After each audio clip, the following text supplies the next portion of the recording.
Hello, ladies and gentlemen. I'm Eddie Marcus, spokesman and advocate of basic human rights for all people.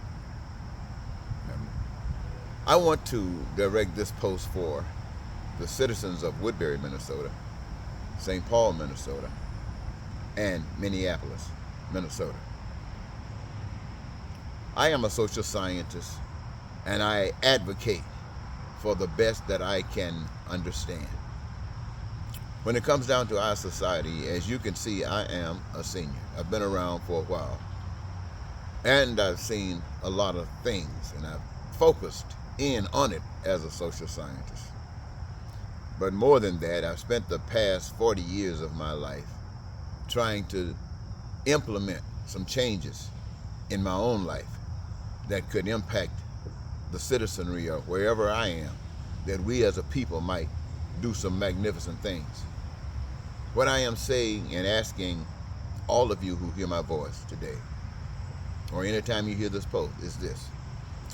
The system that we live under is not designed to do anything better for us than it does. Sometimes we can apply ourselves and we might see some positive changes. Other times we might see negative changes. But what I am advocating to you, ladies and gentlemen, is that the powers that we have given away are not going to work for us in the way that we would require them to if we've given it to the political arena. All of your life since you've been here, unless you're filthy rich, you have been going through changes, and you have been blaming this and you've been blaming that. You've had Republican administrations and you've had Democratic administrations, and it doesn't matter. Life has been basically the same. And we call it basically, for some strange reason, normal. It's not normal, ladies and gentlemen.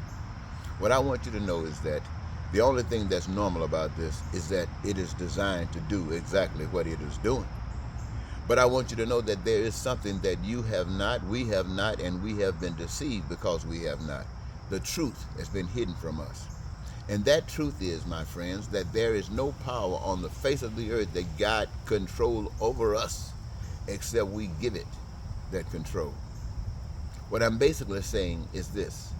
I'm not going to argue about history way back when.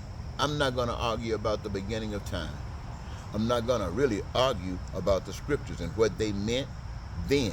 But I am going to tell you about now, according to my understanding of life. And it's pretty good. One thing is that I know that there's a God. I don't believe in God. I used to, but now I know that there's a God. Since I know that there's a God, I know that there's a power above my power, your power, and all humankind's power.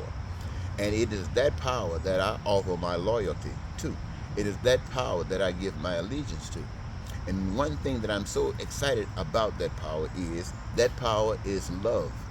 That power loves me and gives me the understanding that that which encompasses me is the same that encompasses us all as human beings. And that we are one under that same creative power, God. Now, as all things that God has made, has been designed in such a way that it protects itself, it cares for itself. And so are we to do the same, to care for ourselves. We are made in such a way that many things are common amongst us, especially those things that are for survival. And it is designed by the resources that are available to us, that we all who have these same requirements work together to satisfy. And each of us have been given a gift. Listen to me, ladies and gentlemen, real good. We have been given a gift that when we get the opportunity to exercise it, it gives us our greatest joy. And that gift is what we come on this earth in these bodies to supply our expertise in the process of causing a manifestation of all of the goods and services that we require for the reservoir. That everything, food, clothing, shelter, education, healthcare, transportation, and anything that we can imagine and create, it is available to all human beings at their leisure. Their needs, their wants, and their desires. They're not suffering for anything that exists. Not suffering for anything that exists. Because of the participation that they played in it, it makes them part owner of it. Now, ladies and gentlemen, in so doing this is a way of life that allows each of us to participate in it. It does not put anyone above us or anyone below us, but it makes all of us essential. And it makes an abundance that none of us have to suffer. So we have no reason to lie, to cheat, to steal. We have no reason to hate, to be a racist or bigot. We have no reason to terrorize or need guns to kill. We have no reason to deceive. So this is what I offer to all humankind about our future. But I'm asking that you here in Woodbury and St. Paul and Minneapolis, that you consider what I've said to you. I'm sure what I have said is in you anyway already. You just been thinking it, and now you've heard somebody say it, so you know it's okay what you're thinking. But what we need to do is to come together, because we've been set apart for so long. We need to reach out to our neighbors on either side, cross and behind. Introduce ourselves and just ask them the simple question. Say, I know we got these problems. I have some, and I'm sure you do as well. Or we just all got problems. But I heard that there is a power that can fix it. They say God can fix it, but the power of God to fix it is in our hands, not in our politicians' hands. And it's not even in our church's hand, because our churches are doing something else. But to fix it is in the hands of we, the people. We, the people. So will you consider talking to your neighbors, talking to your friends, talking to your family, sending some text messages or whatever, being excited about what the future holds? The future means we don't have to live in the ghetto. The future means we don't have to be walking around here with our pants down, wondering, telling folks what we think about it.